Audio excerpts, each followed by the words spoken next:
A truck came into our shop recently that already had the DPF filter clean, but it was still regenerating constantly. The driver already had paid for a bake and blow, but the problem kept coming back. And this happens a lot more than people realize.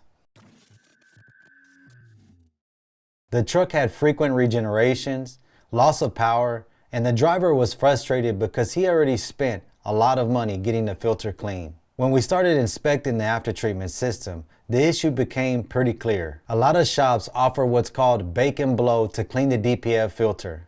That process removes some soot and ash, but it doesn't remove everything. Over time, soot packs deep inside the filter substrate, and that soot packing cannot always be removed by just baking and blowing the filter. That's why most OEM manufacturers recommend replacing the DPF filter around 300,000 to 400,000 miles. Once the filter becomes packed with soot and ash over time, cleaning it often doesn't restore it to original flow capacity. So the truck keeps regenerating more often. When the filter stays restricted, the truck tries to compensate by increasing regeneration frequency. That can cause problems like constant regens, higher exhaust temperatures, loss of fuel mileage, after-treatment system failures. And that's when the driver starts chasing the problem. On higher mileage trucks, after 2 DPF filter replacements, you may eventually start seeing issues with the DOC or SCR components inside the one-box system.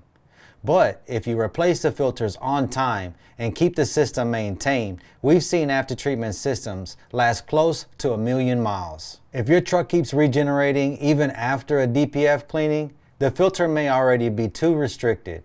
At that point, replacing the filter is usually the better long-term solution. If you're running through Dallas and your truck is dealing with frequent regens or after-treatment problems, have the system inspected before it turns into a bigger issue. TAT Express.